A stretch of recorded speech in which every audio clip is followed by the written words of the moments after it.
perdonado. Se te ha habilitado entrada a la misma presencia de tu Padre Celestial en los lugares celestiales para que puedas hallar en Él, solo en Él, el oportuno socorro que tú estás necesitando. ¿A dónde irás? ¿O a quién irás en tu momento de necesidad? ¿Quién podrá socorrerte? Si solo Dios, Él mismo desde los cielos, el Padre de las luces, hace que desde su trono de gracia descienda sobre ti todo don perfecto, toda gracia sobre tu vida. Dile una vez más cuán grande es Él. Adórale, adórale, aleluya. Cuán grande es Dios, cantaré cuán grande es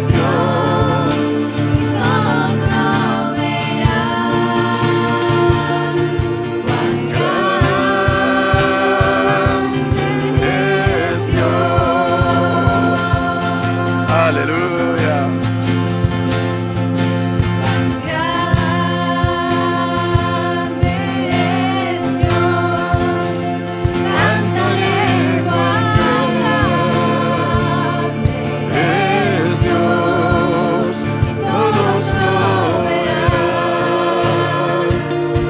Cuán grande es Dios. Aleluya.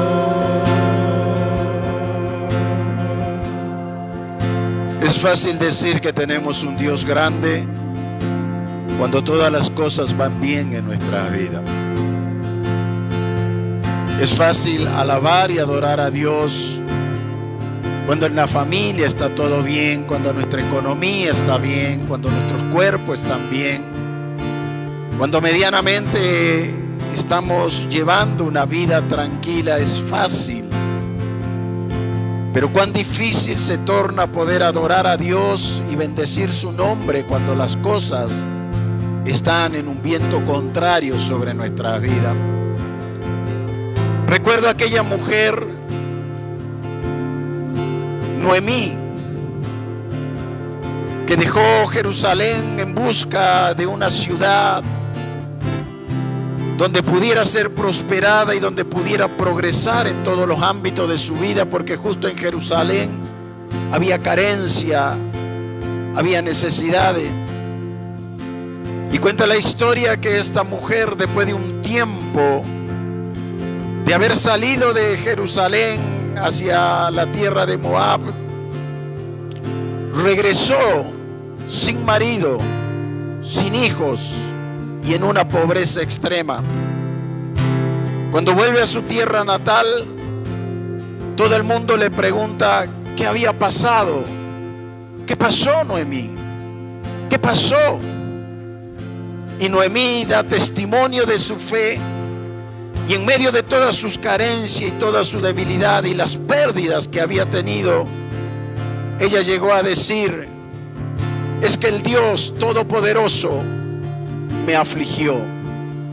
El Dios Todopoderoso me afligió. Me hizo pasar por pruebas terribles, por circunstancias adversas.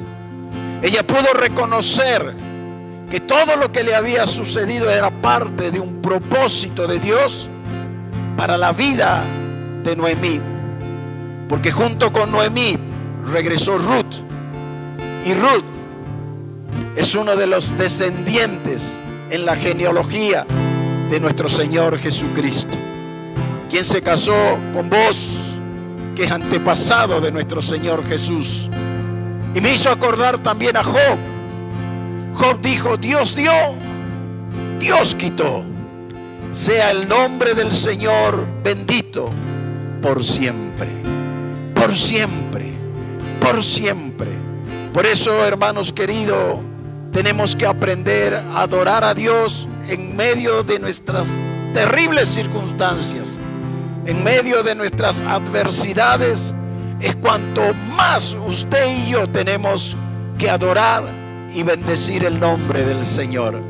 Yo no sé cuál es tu situación en esta noche, pero sí puedo garantizarte algo: que si tú eres capaz de adorar, como dijo David, no le daré al Señor nada que no me cueste sacrificio. Si tú eres capaz de en esta noche adorarle a Dios en medio de esa circunstancia difícil que tú estás viviendo, yo te garantizo por la fe en Jesús que los cielos se activarán a favor de tu vida y la bendición de Dios correrá, porque Dios no echa fuera un corazón contrito y humillado. Dios no echa fuera un corazón que le busca, que le clama, que le adora.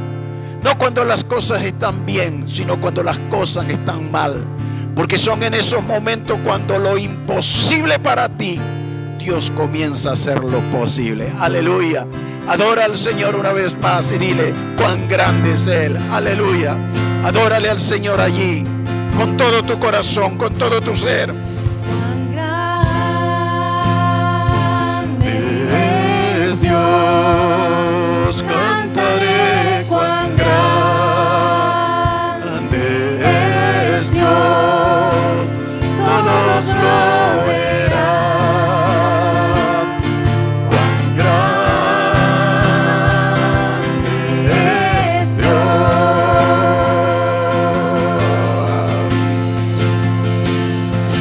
cuán grande es Dios, cantaré cuán grande es Dios. todos lo verán. Cuán Grande es Dios. Hermanos míos, tened por sumo gozo cuando os halléis en diversas pruebas. Hermanos míos, dice el apóstol Santiago, tened por sumo gozo cuando os halléis en diversas pruebas. Y el sumo gozo, la suma de los gozos internos por el Espíritu y la iluminación del entendimiento de su palabra, nos permite a nosotros decir cuán grande es Dios en medio de toda nuestra circunstancia. ¿Cuántos dicen amén a eso? ¿Cuántos le dan un fuerte aplauso al Señor? Gracias. Aleluya. Si es para Él, tiene que ser lo mejor. Es lo mejor de ti. Es lo mejor, es lo mejor, es lo mejor, lo mejor. Aleluya. Aleluya.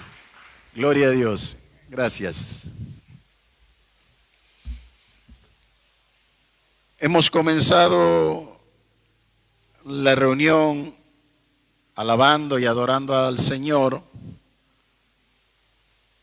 con una canción que creo que cada uno de nosotros la hemos hecho como una oración delante de su presencia. Y es una oración que a diario y de continuo tenemos que hacer delante del Señor. Y es esto que dice: Señor, abre mis ojos para poder ver, pero principalmente para poder ver la realidad espiritual que nos rodea. No se olvide usted que sobre todo plano natural hay una operación en el plano espiritual que ejerce presión sobre la vida de los hijos de Dios.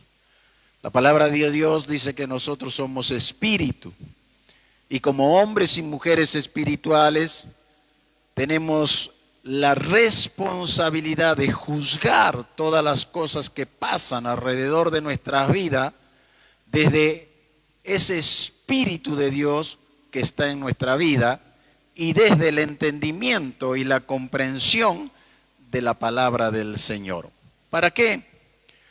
Para no ser engañado en nuestra manera de pensar, para no ser engañado en nuestra manera de sentir, para no ser engañado en nuestra manera de hablar, para no ser extraviado en nuestra manera de vivir la vida. El apóstol Santiago, en su carta, quiero que usted vaya allí, epístola universal de Santiago,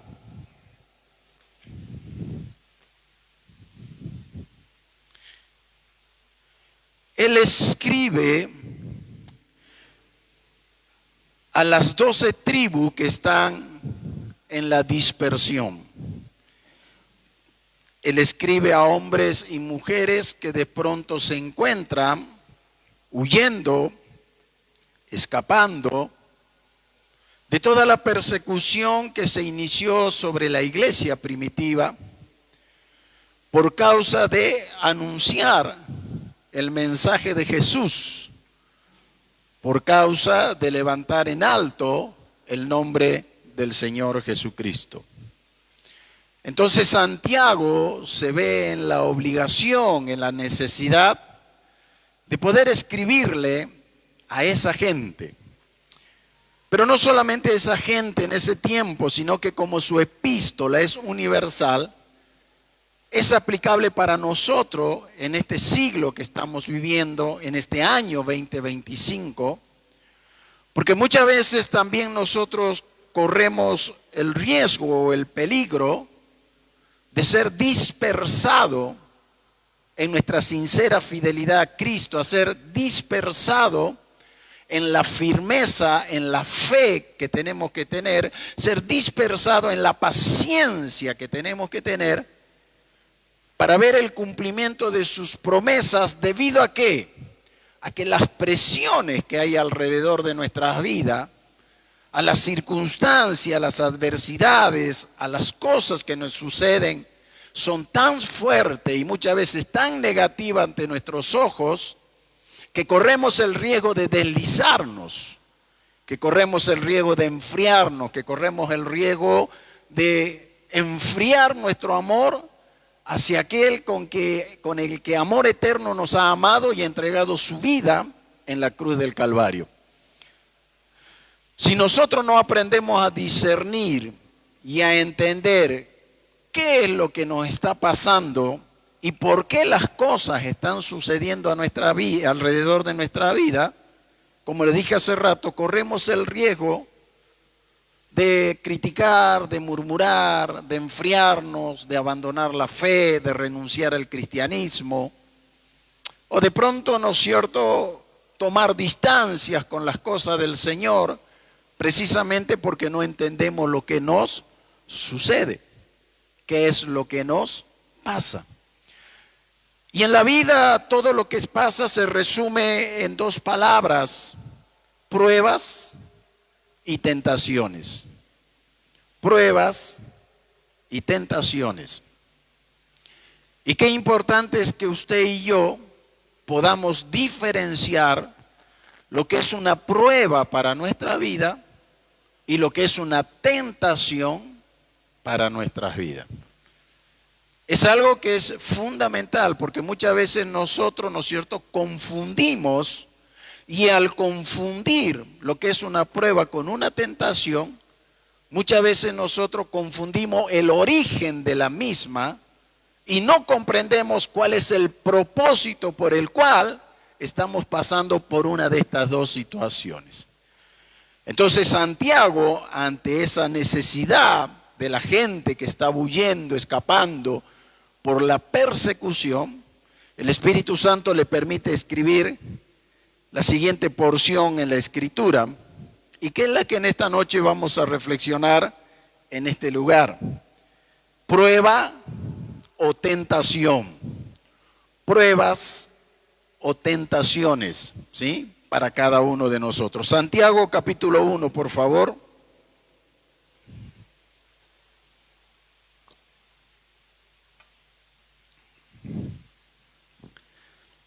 A partir del verso 2.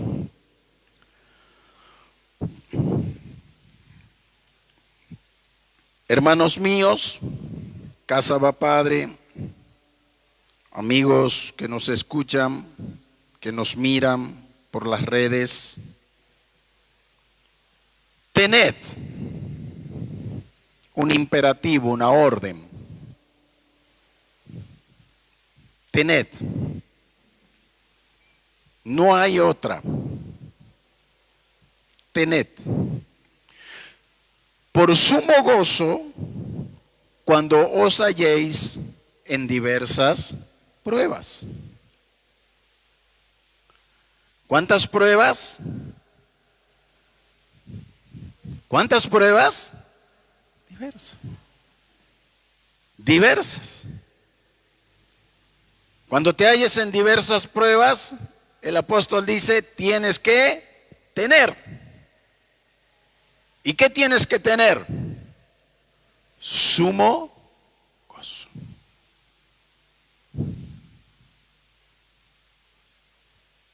La pregunta que nos haríamos es, ¿hemos venido teniendo sumo gozo en medio de las diversas pruebas que hemos venido pasando?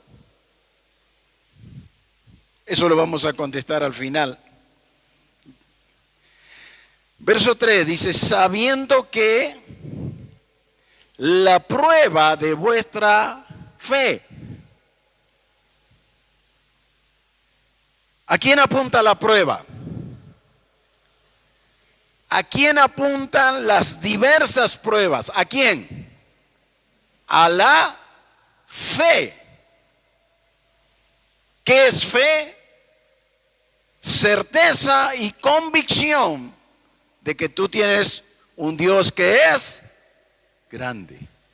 Un Dios que es tu pastor, un Dios que es tu proveedor, un Dios que es tu sanador, un Dios que es tu libertador, un Dios fuerte y poderoso. Apunta a la fe, a la certeza, a la convicción, pero también fe es fidelidad. Apunta a tu fidelidad a Dios, a su palabra.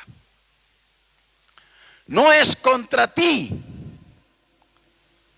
es hacia la fe que tú dices tener, que tú declaras tener, que tú proclamas tener, que tú cantas cuando vienes aquí o cuando cantas cuando estás allá afuera. Sabiendo que la prueba de vuestra fe produce ¿qué? Paciencia. Mas tenga la paciencia su obra completa, para que seáis perfectos y cabales sin que os falte cosa alguna. Y si alguno de vosotros tiene falta de sabiduría en medio de las diversas pruebas, pídala a Dios, el cual da a todos abundantemente y sin reproche, y le será dada. Pero pida con fe, no dudando nada.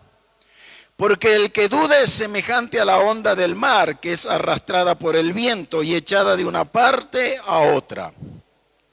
No piense pues quien tal haga, que recibirá cosa alguna del Señor. Y todo lo que pidieres al Padre en mi nombre te lo daré. Bueno, todo lo que pidieres y que se alinee a la voluntad del Señor, te lo dará.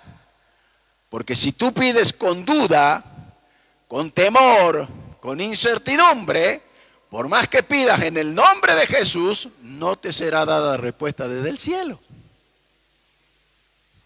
Pero no es sobre eso lo que quiero hablar. Verso 8 dice, el hombre, ¿de qué? De doble ánimo. Hay tantas cosas y tanta riqueza en estos versículos, hermanos, para extendernos, pero no es sobre eso que quiero hablar. El hombre de doble ánimo es inconstante en todos sus caminos. En todo. No en alguno, en todo. El inconstante. El hermano que es de humilde condición, gloríese en su exaltación, pero el que es rico en su humillación, porque él pasará como la flor de la hierba. Porque cuando sale el sol con calor abrasador, la hierba se seca, su flor se cae y perece su hermosa apariencia. Así también se marchitará el rico en todas sus empresas. Desde el verso 2 al verso 11, Santiago está hablando de pruebas. Pruebas. pruebas que vienen de parte de Dios para la vida de las personas, para la vida de sus hijos. Pero ahora ocurre algo curioso. En el verso 12, es como que Santiago tiene la obligación por medio del Espíritu Santo a hacerle una aclaración a la gente. ¿Y cuál es eso? Fíjense en lo que dice. Bienaventurado el varón, la mujer, el joven, la jovencita, que soporta ¿la qué? ¿La qué? ¿La qué? Tentación. Porque cuando haya resistido ¿la prueba de qué? ¿De qué? ¿La prueba de qué? ¿la prueba de qué? De la tentación. Son dos cosas diferentes. La prueba de la tentación recibirá la corona de vida que Dios ha prometido a los que le aman. Y aquí Santiago aclara la prueba de la tentación. Dice, verso 13, cuando alguno es tentado,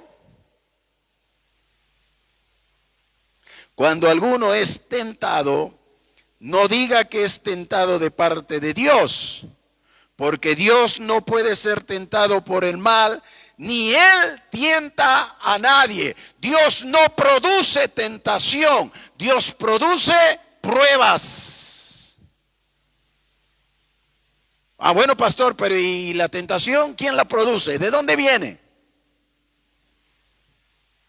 Si Dios produce prueba, y el Padre nuestro, el Señor Jesús, que en su oración dice, líbranos ¿de qué? Líbranos, bien, también, ¿no es cierto? Líbranos del mal, líbranos de la tentación. Ahora, ¿quién produce la tentación? ¿Y cómo puedo yo separar lo que es una prueba y lo que es una tentación? Verso 13. Cuando alguno es tentado, no diga que es tentado de parte de Dios, porque Dios no puede ser tentado por el mal, ni Él tienta a nadie. Sino que, ahí está la respuesta, cada uno es tentado cuando de su propia concupiscencia es atraído y seducido. ¿De dónde viene la tentación entonces? ¿De dónde viene la tentación? De adentro del hombre. Cuando uno es atraído y seducido, fíjense en lo que dice. Sino que cada uno es tentado cuando de su propia concupiscencia es atraído y seducido. Entonces, la concupiscencia, después que ha concebido, da a luz el pecado. Y el pecado, siendo consumado, da a luz ¿qué? Da a luz ¿qué? La muerte. El apóstol Santiago escribe estos versículos, ¿para qué? Para hacerle recordar a la iglesia que la fe es una fuerza transformadora, que la salvación por la fe da como resultado una vida santa y obras que glorifican al Señor a pesar de las circunstancias que pueden estar viviendo. Y esta porción de las Escrituras es como una añadidura para una segunda etapa de crecimiento del cristiano. ¿Cuál segunda etapa? Ya hizo su decisión de fe. Ya aceptó a Jesús como Señor y Salvador. Ya se bautizó. Ya participa de los ministerios. Ya está activando dentro de la iglesia. Pero ahora tiene que caminar una vida cotidiana donde su fe será puesta a prueba. Pero su vida espiritual sufrirá tentaciones. ¿Para qué? Para que pueda, ¿no es cierto?, de alguna manera perderse las bendiciones que Dios a través del Señor Jesucristo ha derramado sobre su vida. Por eso Santiago ante esto le va a pedir a la iglesia, y hoy el Espíritu Santo nos pide a nosotros, que en medio de nuestras circunstancias difíciles, en medio de nuestras adversidades, nosotros podamos tener firmeza en nuestra fe, pero también podamos discernir qué es una prueba de parte de Dios y qué es una tentación producida por mi concupiscencia, y poder, ¿no es cierto?, así ejercer en esa libertad que tengo en Cristo y tomar las herramientas necesarias. ¿Para qué? Para no ser vencido, para poder ser más que vencedor. Entonces, voy a desarrollar esto. Verso 2 al 18, Santiago dice: tengan sumo gozo en medio de las pruebas. Las pruebas de Dios son externas, vienen desde afuera. Son cosas que Dios produce, son cosas que Dios permite, son cosas que Dios tiene control. Pero aquellas que surgen desde el interior del hombre son las tentaciones. Por eso Jesús dijo que del interior del hombre sale lo bueno y sale ¿qué? Lo malo. Desde el interior del hombre sale lo bueno y sale lo malo. Es interesante que la palabra del Señor no nos da a escoger si vamos a tener pruebas o no. Solamente vamos a escoger cuál va a ser nuestra actitud ante la prueba, ante lo que Dios permite. Como dijo Noemí, el Señor Todopoderoso me afligió. O como dijo Job, Dios dio, Dios quitó. O como dijo Habacuc, aunque en la higuera no haya fruto, aunque los olivos, aunque esto, aunque en la manada no haya lana, no haya esto, no aquello, por siempre sea bendecido el nombre del Señor. Entonces, Santiago aquí nos pide a nosotros que podamos tener sumo gozo. Pero cuán difícil es poder, ¿no es cierto?, manifestar eso cuando nos encontramos en situaciones difíciles en nuestra vida.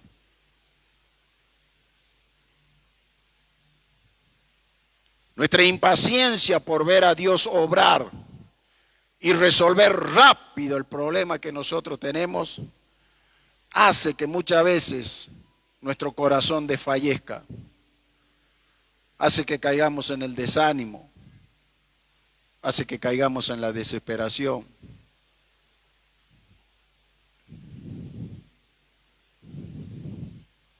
Fíjense en lo que dice Romano, capítulo 5.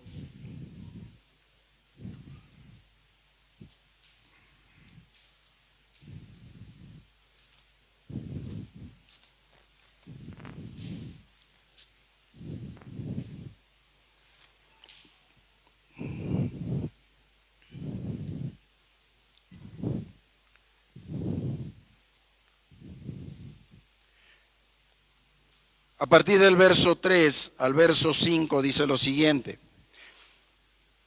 y no solo esto, sino que también nos gloriamos en las tribulaciones, en las pruebas, en las dificultades, sabiendo que la tribulación produce paciencia, y la paciencia prueba, y la prueba esperanza, y la esperanza no avergüenza. ¿Por qué? Porque el amor de Dios ha sido derramado en nuestros corazones por el Espíritu Santo que nos fue dado.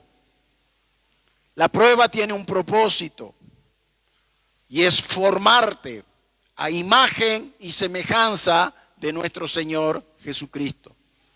La prueba tiene un propósito, que tú puedas aprender a manifestar el fruto de la paciencia en la espera de la manifestación poderosa de Dios obrando en medio de tu dificultad.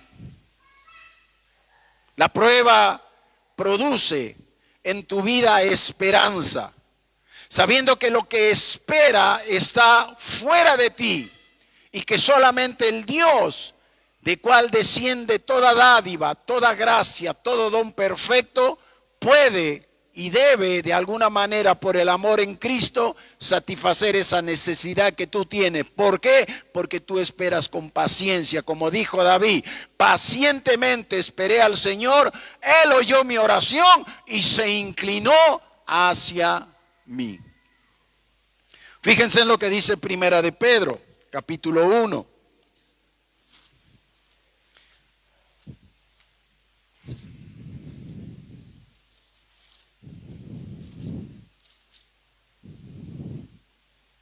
Verso 6, verso 7.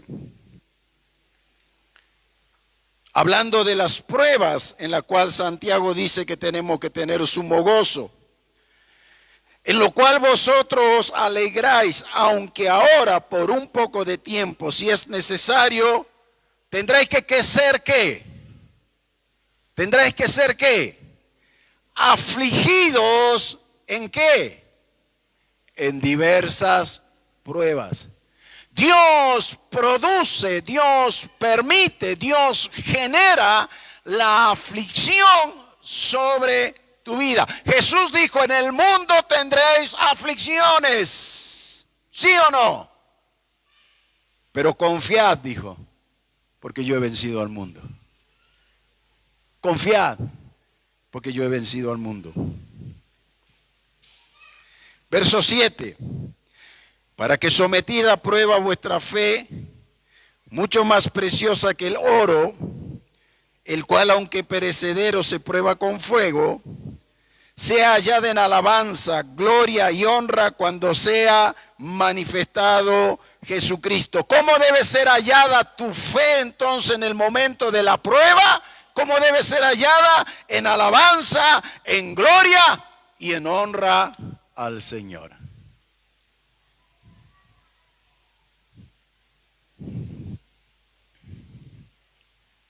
Mis hermanos, sangre, sudor y lágrimas en la vida del cristiano tienen un propósito. Mateo 5. Y ya vamos a desarrollar el capítulo que hemos leído. Mateo 5, 11 al 12.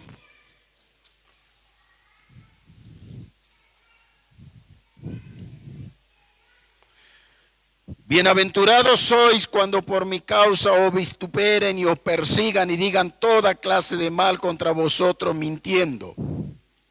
Gozaos y alegraos, porque vuestro galardón es grande en los cielos, porque así persiguieron a los profetas que fueron antes de vosotros. Santiago dice, tened por sumo gozo. Esto es, no es solamente aguantar la situación. Tener sumo gozo es tener una actitud de triunfo. Es tener la esperanza de ver manifestada la gloria del Señor por medio del proceso por el cual tú estás pasando.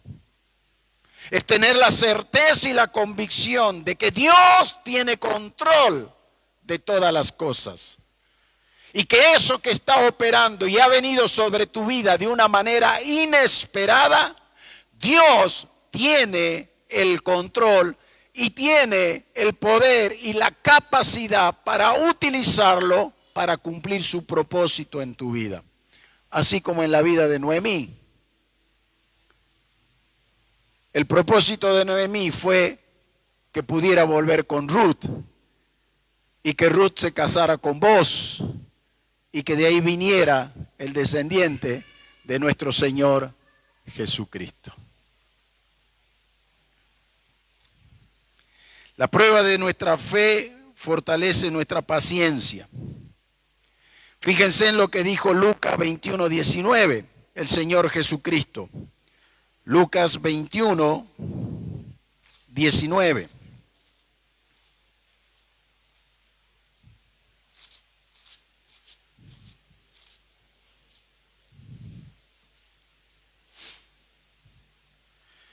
Con vuestra paciencia, ¿qué dice? Ganaréis vuestras ¿qué? ¿Dónde están vuestras emociones? ¿Dónde están vuestros sentimientos? ¿Dónde están vuestros sentimientos? ¿Dónde está su voluntad? Con la paciencia ganaréis vuestras almas. Quiere decir que ante una prueba que Dios permite que nosotros pasemos, lo primero que debemos desarrollar es el fruto del Espíritu de la paciencia. Fortalecido en la fe, en la certeza y en la confianza, pero manifestando fruto del Espíritu, paciencia, para esperar que pase la tormenta, para esperar que pase el vendaval, para esperar que pase, ¿no es cierto?, la ventolera que vino de repente sobre su vida, me pilló de imprevisto, no estaba preparado exteriormente para enfrentarlo, quizás un problema en la familia, una enfermedad, una recesión económica, un engaño amoroso, lo que sea, no estabas preparado por lo afuera, pero interiormente, como dijo Pablo, aunque el exterior se desgasta día a día, el interior se renueva en la fe en el Señor Jesucristo. Entonces esa prueba apunta a esa fe, a esa certeza y esa convicción. Y si hay certeza y convicción, entonces yo voy a esperar con paciencia, aunque me parezca que el maestro esté durmiendo, aunque me parezca que Dios esté mirando para otro lado, aunque parezca que Dios se ha olvidado de mí, aunque parezca, porque no es así. Dios ha prometido estar contigo todos los días de tu vida. Entonces el Señor Jesús dijo, con vuestra paciencia ganaréis vuestras almas.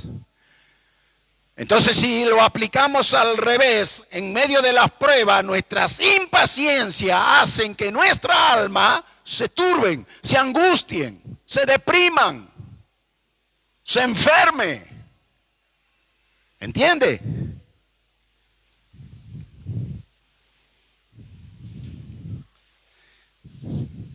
Volvamos a Santiago, hermanos queridos, capítulo 1.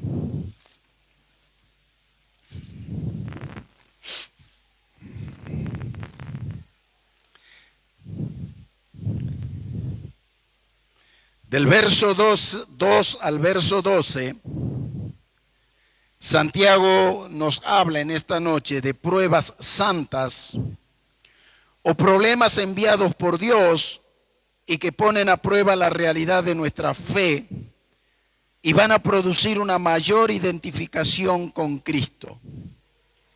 Estas pruebas muchas veces están indicadas en las Escrituras a través de las aflicciones que sufren los santos, las persecuciones que deben los santos, o pruebas que muchas veces, dificultades que vienen por circunstancias providenciales, que no las esperábamos, pero que de pronto surgieron. El propósito final de Dios en su prueba a nuestra vida es llevarnos victoriosamente a través de nuestras pruebas para hacernos semejante a Cristo en su santidad y en amor.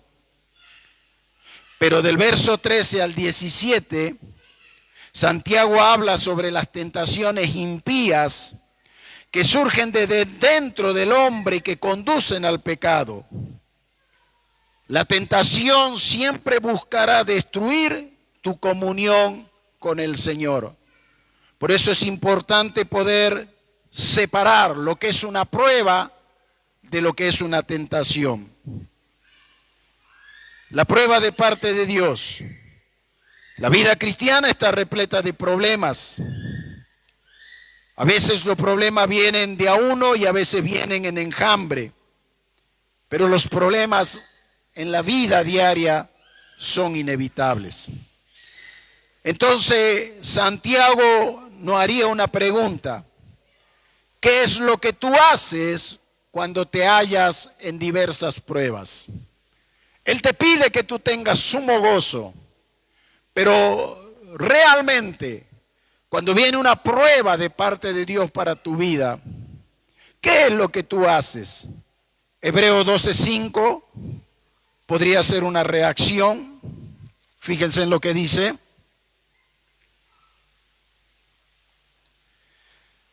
Hebreos 12:5 dice: y habéis ya olvidado la exhortación que como a hijos se dirige diciendo: Hijo mío, no menosprecies la disciplina del Señor, ni desmayes cuando eres reprendido por Él.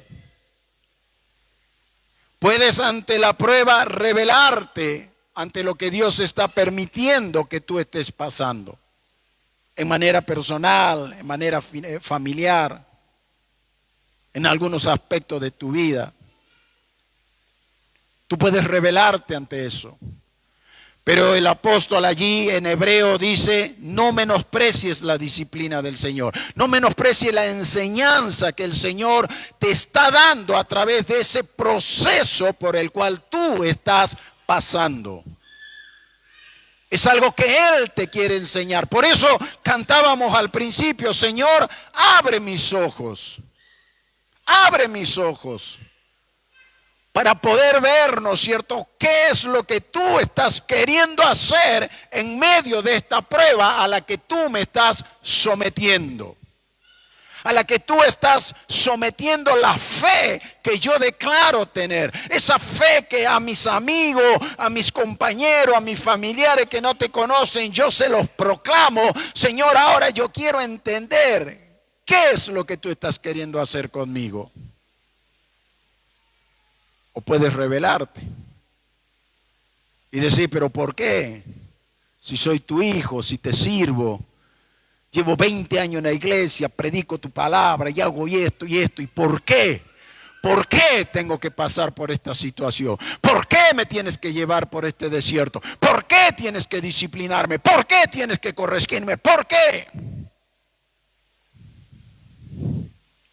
O como dice Primera de Corintios 10:10, fíjense en lo que dice.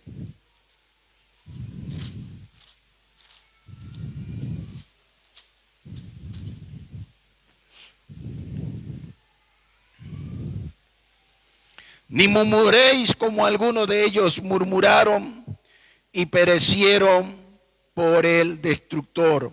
Y estas cosas le acontecieron como ejemplo y están escritas para amonestarnos a nosotros, a quienes han alcanzado los fines de estos siglos. Cuando Israel fue probado de parte de Dios, ¿qué es lo primero que Israel hizo? Comenzó a murmurar contra el Señor. Murmurar es hablar mal del Señor. Murmurar es hablar bajito en contra del Señor. Murmurar, ¿no es cierto?, es no creer que lo que Dios te ha prometido se va a cumplir. Es murmurar. Entonces, ¿qué vas a hacer? Santiago dice: en medio de tu prueba, ¿te vas a rebelar? ¿Vas a murmurar? O como dice Santiago, vas a procurar tener sumo gozo, sabiendo que la prueba de tu fe, sabiendo que lo que te está pasando es un proceso, es un tiempo. Dios le pone un inicio y le pone un final. Pero Él quiere ver cuál es el final de esa prueba. Así le dijo el Señor a Israel: no te olvides, Israel, todo el tiempo que yo te traje por el desierto. No te olvides. Yo te traje en el desierto para probar lo que había en tu corazón. Porque una de las amonestaciones más grandes que el profeta le hizo al pueblo de Israel y que llega a nuestros oídos al día de hoy: este pueblo de labios me lava, de labios me honra, pero su corazón está lejos de mí.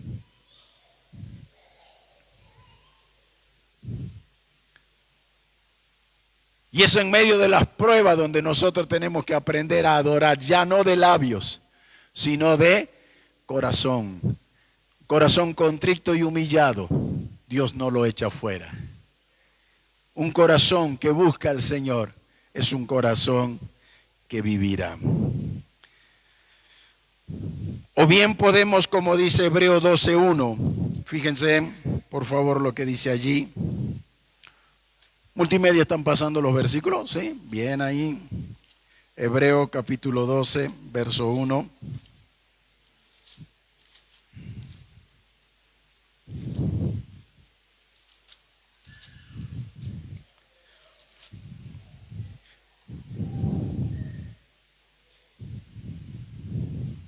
Por lo tanto, nosotros también, teniendo en derredor nuestra tan grande nube de testigos, despojémonos de todo peso y del pecado que nos asedia y corramos ¿qué?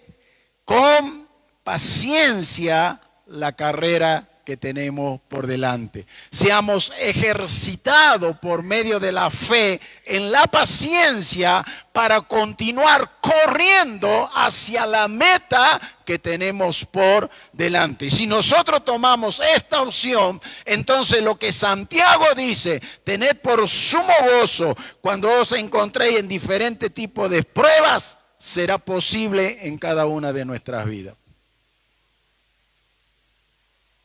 O sea que ante la prueba, lo que es importante ante los ojos de Dios no es la fuerza de la prueba, no es el tiempo de la duración de la prueba, sino que es la actitud con la que tú reaccionas ante las pruebas que el Señor pone en tu vida.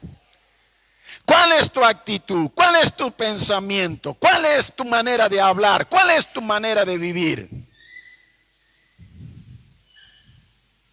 Tened por sumo gozo. Hay mucha gente que se encuentra en prueba y dice, ¿cómo anda, pastor? Y aquí ando, luchando, tratando de sobrevivir. Ay, si usted supiera, pastor, todo lo que me pasa.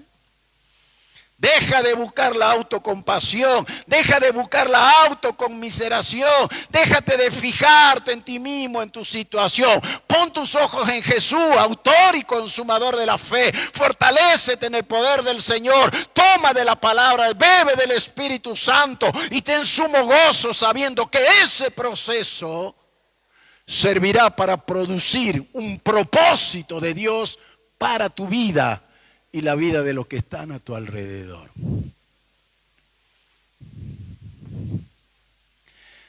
La prueba no es para destruirte.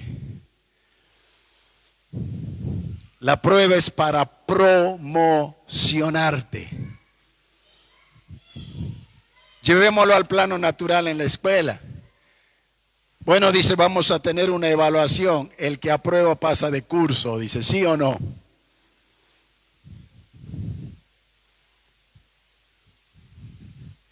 Las pruebas son para promocionarte, para cumplir los propósitos que Dios tiene con tu vida.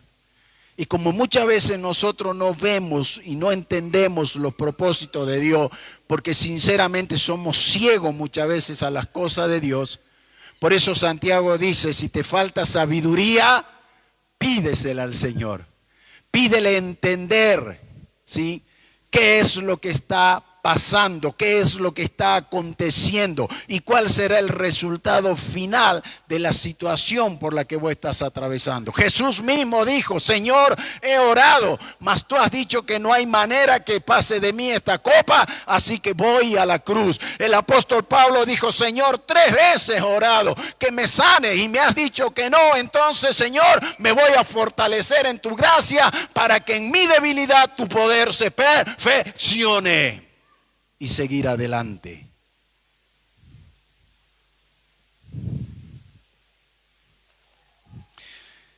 Dios está intentando producir la semejanza de Cristo en nuestra vida. Y para eso Él va a utilizar un proceso que involucra padecimiento, frustración, perplejidad. Hebreos 12:11.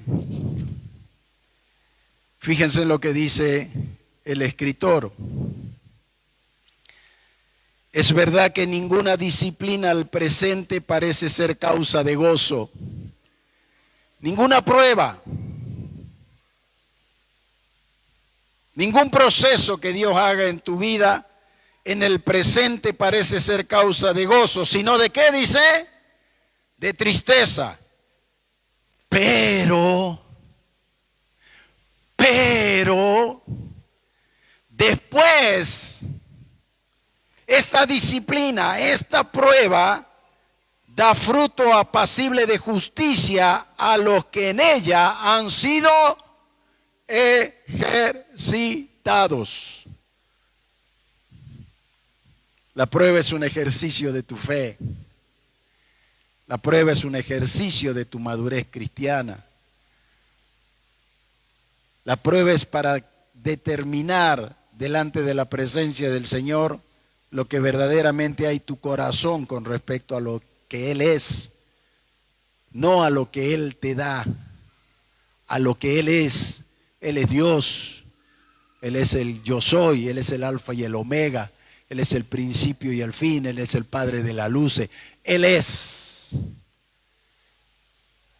Entonces la prueba no prueba, ¿no es cierto?, lo que Él te puede dar, sino lo que tú piensas y crees de Él. ¿Quién es Él? Es tu socorro, es tu ayudador, es tu pronto auxilio. Y si tú lo crees, vas a ser ejercitado en medio de esa prueba. Y como dice aquí, luego eso va a dar fruto apacible de justicia en tu vida. Va a haber fruto de justicia en tu vida. Y mire lo que dice Santiago con respecto a eso. Santiago 1:12.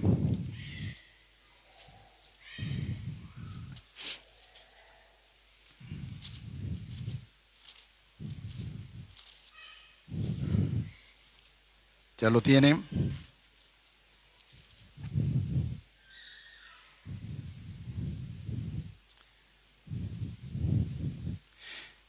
Bienaventurado, ¿qué dice? El varón que soporta la tentación, porque cuando haya resistido la prueba, ¿recibirá qué? ¿Recibirá qué?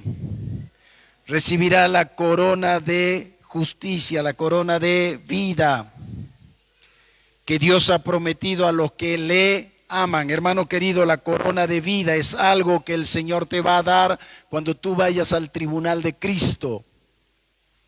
Acuérdese que cuando nosotros vamos ante la presencia del Señor al tribunal de Cristo, recibiremos recompensas. Él pagará a cada uno de nosotros conforme a nuestras obras santas realizadas aquí en la tierra. La corona de vida no es era la corona de laurel que se le colocaba a los competidores en el estadio, a los que vencían. Hermanos, Apocalipsis dice que en el cielo la copa de los santos está llena, ¿sí? Pero también es cierto que las copas de los santos no son todas iguales, son todas diferentes.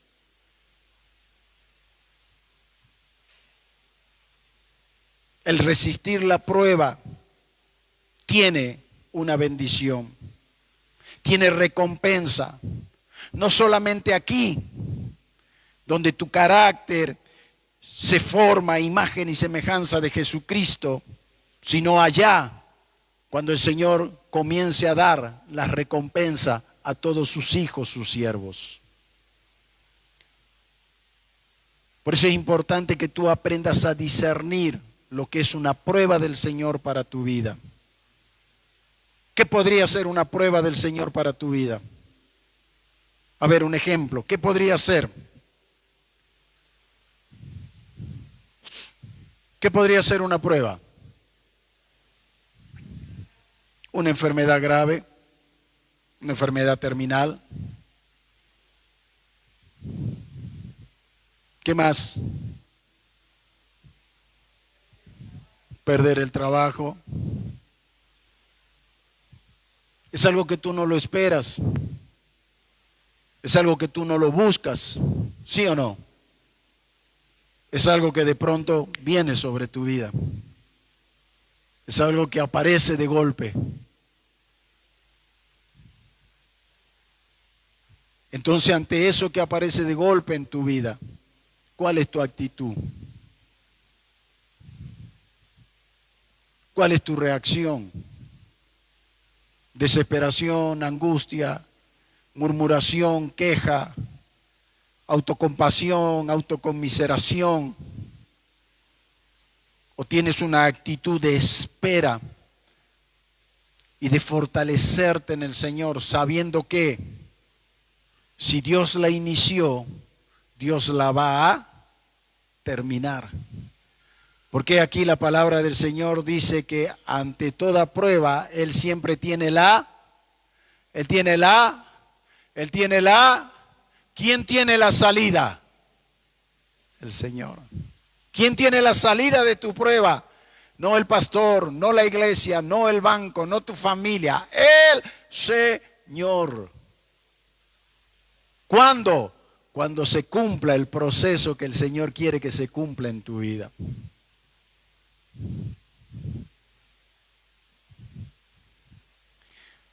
Pero ahora Santiago entra a otra parte de la prueba.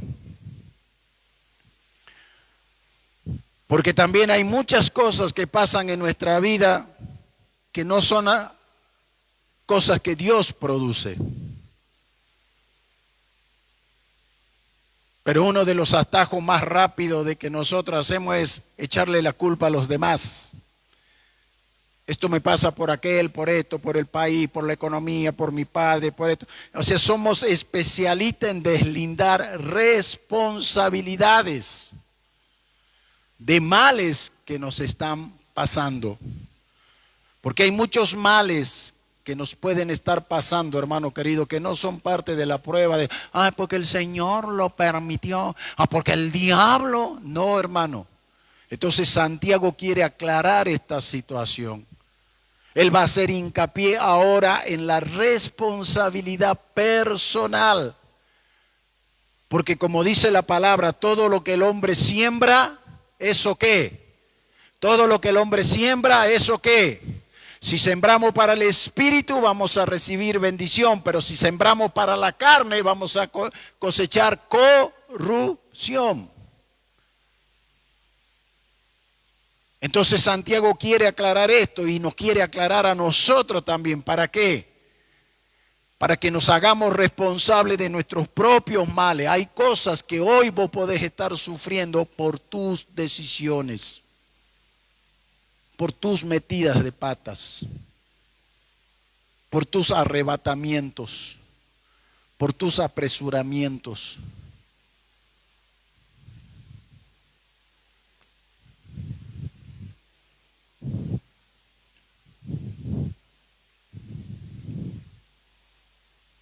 Entonces Santiago, a partir del verso 12, al verso 15,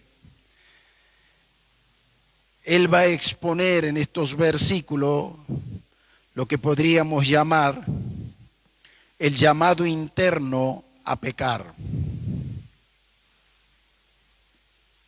o la voz de la vieja naturaleza que vuelve para hacernos pecar. En este pasaje encontramos al hombre frente a las tensiones de una decisión moral diaria. Santiago tiene en mente al hombre que busca siempre una excusa para su falta de firmeza. El hombre que dice, esta tentación es demasiado difícil para mí. No sé por qué Dios puso por delante esta tentación. Pero Santiago aclara que cuando somos tentados no digamos que Dios nos está tentando. Porque Dios no tienta a nadie. Dios prueba, no tienta. Dios prueba, no tienta. Pero cuando somos tentados, cuando somos atraídos de nuestras propias concupiscencias.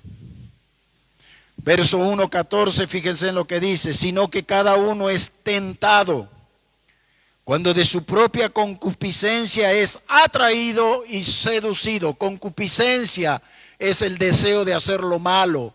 Concupiscencia son pasiones desordenadas en nuestra vida. Pasiones que están fuera del control del Espíritu Santo de Dios.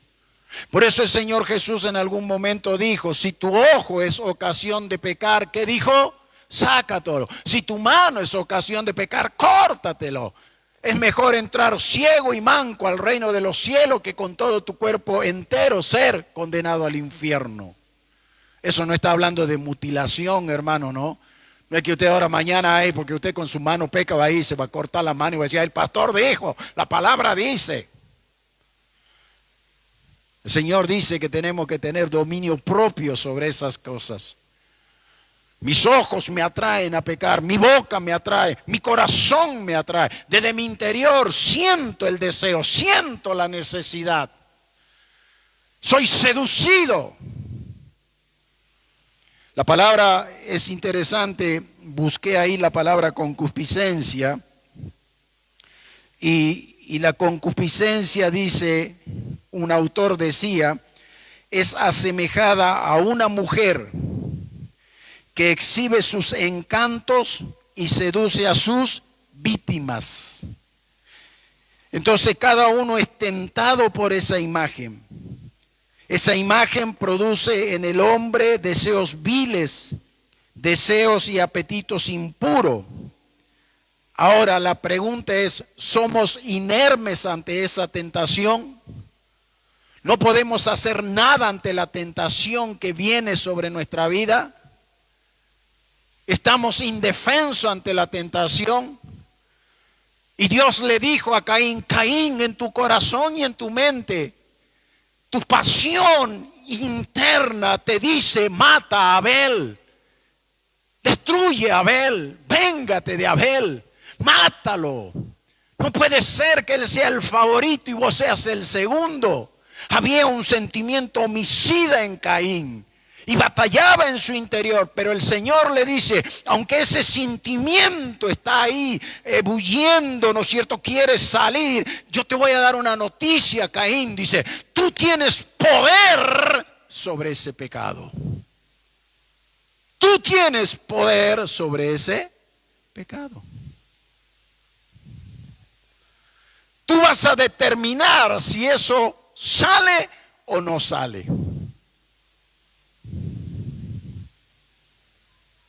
¿Se acuerda la historia de David y Betsabé?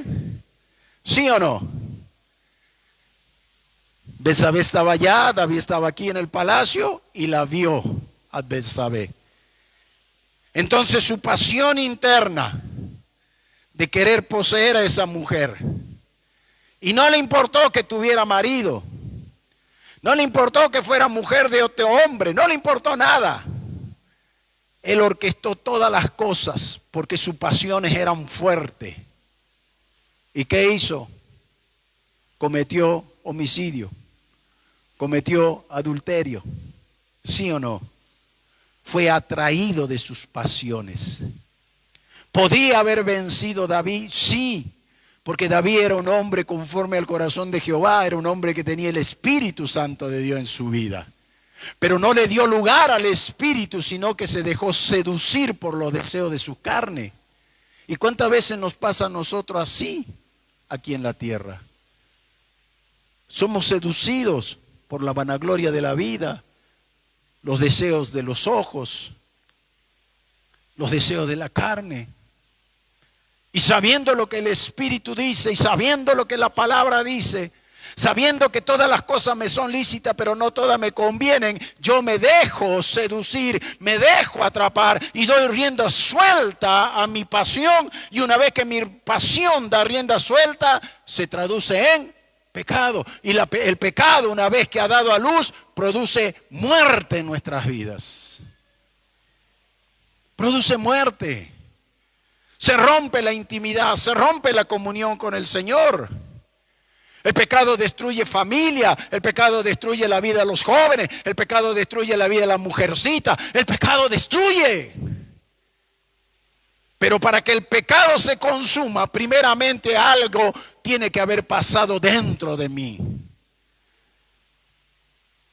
Por eso el Señor Jesús dijo que adulterio no es solamente, ¿no es cierto?, fornicación no es solamente acostarte y tener una relación sexual fuera de tu matrimonio, sino que el solo hecho de que tú mires con tus ojos y consideres 2 o 3 veces y te hagas toda una película interiormente con esa mujer que no es tuya, ya es pecado ante los ojos del Señor.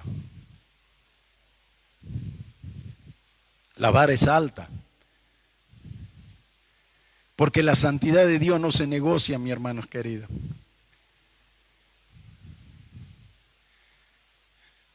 Por eso Pablo decía, el que mentía ya no mienta más. Eres seducido interiormente a decir una mentira para zafar de una situación. No la digas. No la digas. Porque una vez que tú digas la mentira, el pecado ha sido consumado y el pecado trae muerte sobre tu vida. Fíjense en Génesis 2:17. Un poquito para... Pueden ir subiendo los músicos, por favor. Génesis 2:17.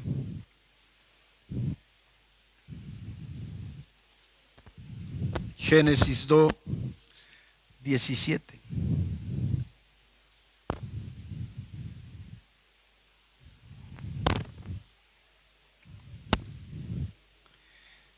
El Señor le dijo a Adán y Eva, hay algo que no puedes hacer. Por más que te encante, por más que te guste, por más que sea lindo ante tus ojos y apetitoso ante tu boca, no lo puedes hacer. Verso 17 dice, mas del árbol de la ciencia del bien y del mal no comerás, porque el día que de él comieres, ciertamente que morirás. El fruto sedujo, el fruto atrajo, el fruto manipuló interiormente la vida de Eva. Y Eva lo compartió con Adán. Y una vez que comieron del fruto, muerte vino sobre sus vidas. Y no solamente sobre ellos, sino sobre toda la posteridad. Porque a partir de ese momento entró la muerte física en la humanidad. Fíjense en ustedes entonces las consecuencias muchas veces de no prestarle atención a esas cosas que nos seducen interiormente. Romanos 6:23, un pasaje que utilizamos mucho cuando evangelizamos, cuando hablamos del evangelio, presentamos el evangelio de salvación. Porque la paga del pecado es ¿qué? La paga del pecado es ¿qué? La paga del pecado es muerte. Es muerte. Y fíjense en lo que dice Primera de Timoteo 5:6.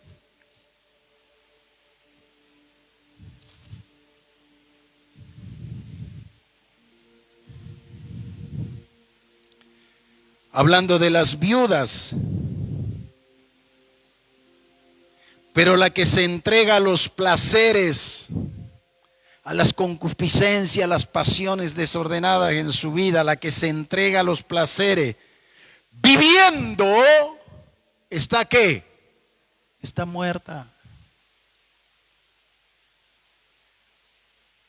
Entonces, hermanos queridos, unas cosas son las pruebas del Señor para nuestra vida. Los procesos en los que Él está formándonos al carácter de su Hijo Jesucristo.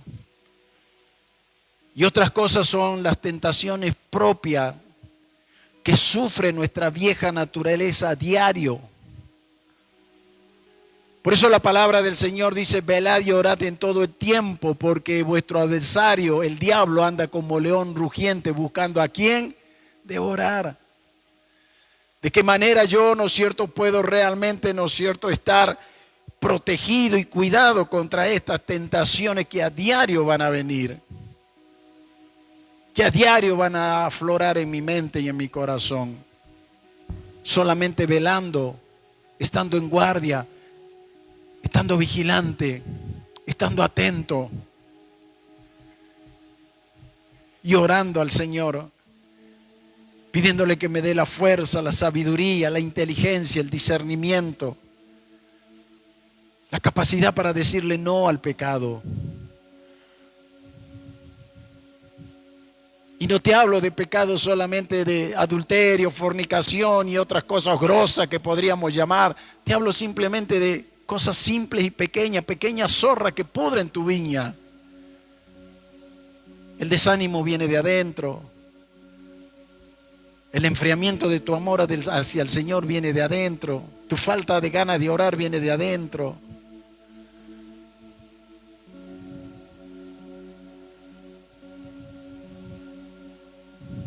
La falta de perdón viene de adentro. La mentira, el engaño viene de adentro. Es tentación.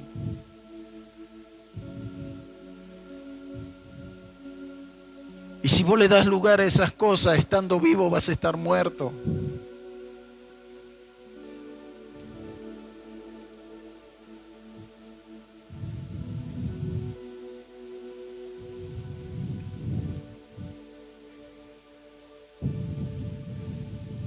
Fíjense que el apóstol dijo lo siguiente: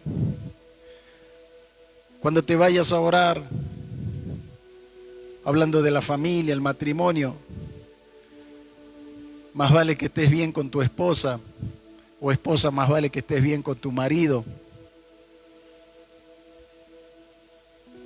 Porque si ustedes no están bien, no están en la unidad, no están en el espíritu, sus oraciones solamente llegan hasta el techo y vuelven. Porque interiormente se dieron a la pasión quizás del enojo, de la bronca, o el de decir: hasta que ella no me pida perdón, yo no le voy a perdonar; hasta que ella no me hable, yo no le voy a hablar; hasta que ella no me haga, yo no, o al revés. Y por más que tú digas: Señor, gracias por la prueba que me estás poniendo, por la esposa que me diste, porque está forjando mi carácter. No, tu mujer no está forjando tu carácter, tus pasiones internas están tentando tu vida. No es prueba de Dios eso.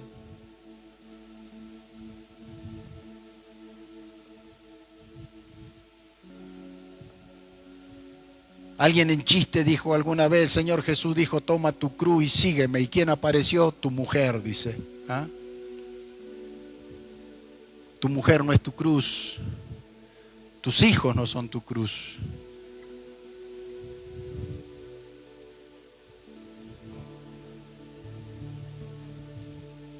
Entonces no digas que es Dios el que te está probando. No digas que es el diablo. El diablo puede estar influenciando en las esferas celestiales, pero tú tienes el poder y la autoridad para vencer toda tentación. ¿De qué manera?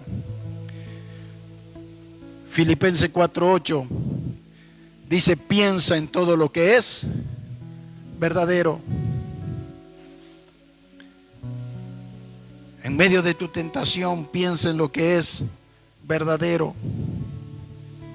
O como dice Proverbio 18:10, en medio de tu tentación clama al Señor para que Él te libre, para que Él tome control de esa pasión que se está saliendo del orden de Dios, que quiere hacer sus cosas conforme a su voluntad y no a la voluntad de Dios. Pídele al Señor, pídele socorro, pídele ayuda.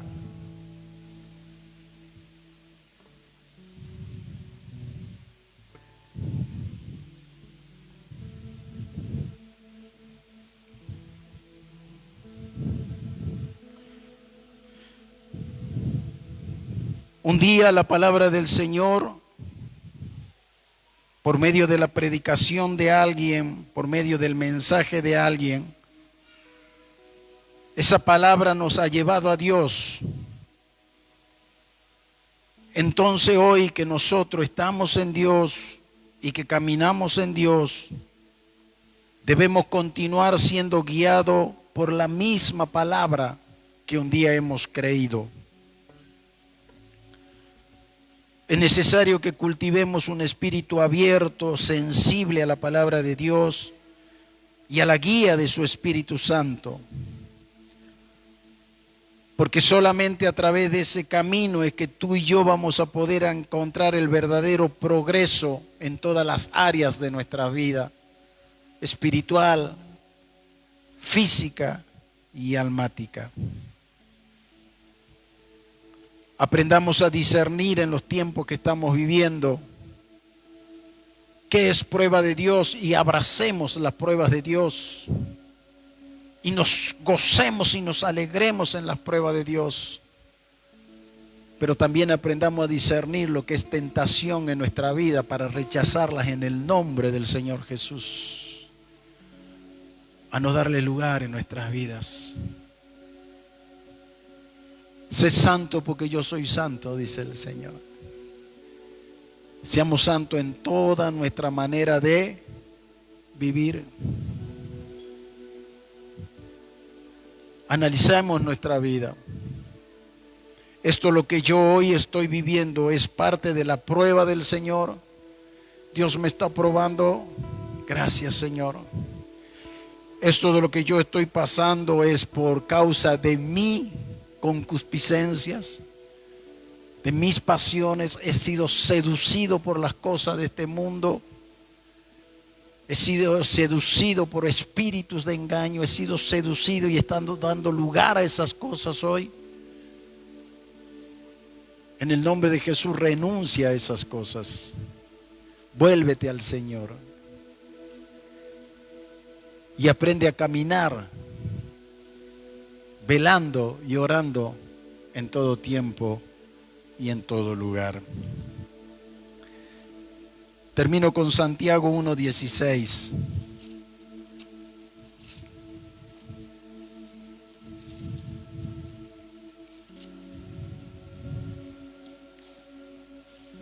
¿Qué dice la palabra del Señor?